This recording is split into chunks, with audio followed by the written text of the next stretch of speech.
اهميه الكتابه، ان في ناس تقول لك انا بفكر اهو، انا جبت الافكار، انا متضايق من كذا، فايه اهميه ان انا اكتب يعني في الورقه او في الموبايل او كده؟ طيب خلّيني قبل ما أقول لك أهمية الكتابة هاشرح لك ما بين حاجتين توضّح لك لوحدها أهمية الكتابة. حلو. أنا عندي حاجة اسمها جلد ذات أو بالوم نفسي طول الوقت على قرار خدته وأنا عندي سنتين، أو حاجات ممكن ما تبقاش ليّا يد فيها أصلًا.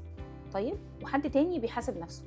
الفرق ما بين الاتنين إن الشخص اللي بيحاسب نفسه بيطلع بنتايج وبيتعلم من أخطائه وبيتحرك. الشخص اللي بيلوم نفسه هو عامل كأنه شايل حجر كبير جدًا على ضهره وماشي بيه.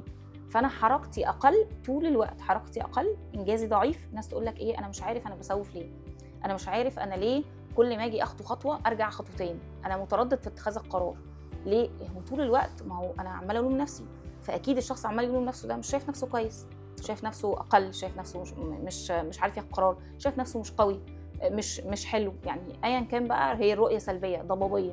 فعمر ما هيبقى حد الرؤية عنده ضبابية اتجاه نفسه وهيعرف يتحرك خطوات إيجابية.